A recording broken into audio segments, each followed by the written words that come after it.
હવે એક્ઝામ્પલ 1.2 એકમોના યોગ્ય પરિવર્તન દ્વારા ખાલી જગ્યા પૂરો. A 1 kilogram metre square second raise to -2 બરાબર ખાલી જગ્યા gram centimetre square second raise to -2. B 1 metre બરાબર ખાલી જગ્યા light year. C 3 metre second raise to -2 બરાબર ખાલી જગ્યા kilometre hour raise to -2. D G બરાબર 6.67 into 10 raised to -11 newton metre square kilogram raise to -2 બરાબર ખાલી જગ્યા centimetre cube second -2 G rays to means gram raise to -1. હવે જોઈએ એક પછી એક. A 1 kilogram metre square second raise to -2 બરાબર ખાલી જગ્યા gram centimetre square into second raise to -2. તો હવે જોઈએ આપણે કે કિલોગ્રામને આપણે ગ્રામમાં ફેરવીએ તો 1 કિલોગ્રામ બરાબર 10 રેઝ ટુ 3 ગ્રામ. 1 મીટર એટલે 10 રેઝ ટુ 2 સેન્ટીમીટર. મીટરનો વર્ગ એટલે આનો વર્ગ કર્યો. Second raise to -2 1 second MKS માં તો સીજીએસ માં પણ 1 સેકન્ડ જ થશે તો 1 સેકન્ડ રેઝ ટુ -2. તો 10 રેઝ ટુ 3 અહીંયા 10 raise to 4 gram centimetre square second -2. તો આપણને પરિણામ પ્રાપ્ત થશે 1 kilogram metre square second raise to -2 એના બરાબર 10 raise to 7 gram centimetre square second -2. Clear? હવે જોઈએ બી 1 મીટર બરાબર ખાલી જગ્યા લાઇટ યર. હવે જુઓ લાઇટ યર એટલે કે પ્રકાશ વર્ષ. તો 1 પ્રકાશ વર્ષ બરાબર 9.46 ગુણ્યા 10⁻15 મીટર થાય છે. તો હવે અહીંયા આપણે સાદી ત્રિરાશિ જ મૂકવાની છે કે 1 મીટર બરાબર કેટલા પ્રકાશ વર્ષ થશે.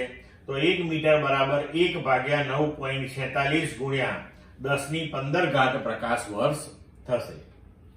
તો આને આપણે ઉકેલીએ તો મળશે જવાબ 1 મીટર બરાબર 1.057 ગુણ્યા 10⁻16 લાઇટ યર.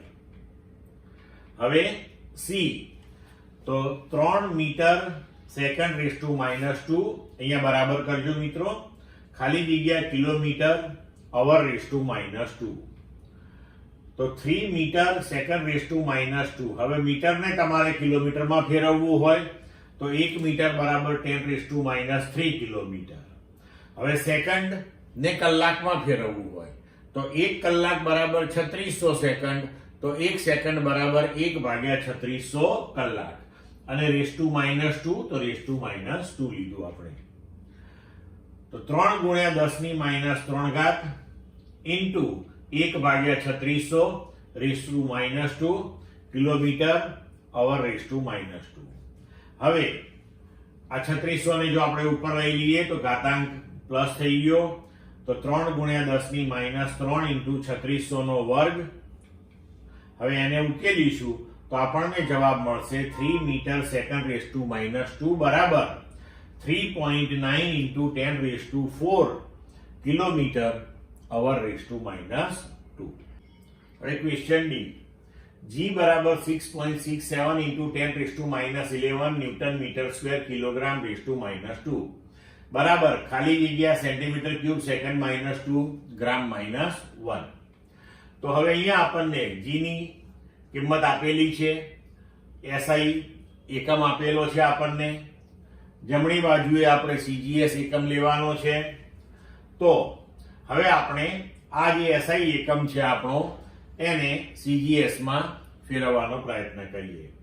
તો જી બરાબર 6.67 10 રેઝ ટુ -11. હવે 1 ન્યૂટન તો 1 ન્યૂટન બરાબર 10 રેઝ ટુ 5 ડાઇન. પછી મીટર સ્ક્વેર તો 1 મીટર બરાબર 10 રેઝ ટુ 2 સેન્ટીમીટર એનો વર્ગ તો અહીંયા વર્ગ કર્યો. કિલોગ્રામ તો 1 કિલોગ્રામ એટલે 10 raise to 3 gram raise to -2 તો રેઝ ટુ -2 કર્યું આપણે.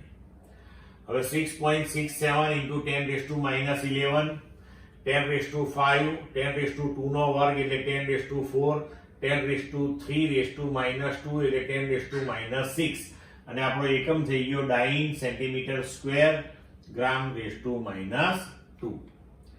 હવે અહીંયા આપણને પરિણામ મળશે 6.67 into 10⁻11. આ કૌંસ થઈ જશે 5 ને 4 9, એમાંથી 6 જશે તો 10⁻3. હવે ડાઇન, તો ડાઇન એટલે કે gram centimetre second. Centimetre square g⁻² તો છે જ, તો આ ગ્રામ અને આ g⁻² થઈને g⁻1 થશે. આ સેન્ટીમીટર અને સેન્ટીમીટર સ્ક્વેર થઈને સેન્ટીમીટર ક્યુબ થશે. તો હવે આપણું પરિણામ આવ્યું g બરાબર 6.67, 10⁻11 અને 10⁻3 થઈને આપશે 10⁻8 સેન્ટીમીટર ક્યુબ સેકન્ડ-2 g⁻1. એટલે આપણને આપણો જવાબ મળી ગયો. ક્લિયર?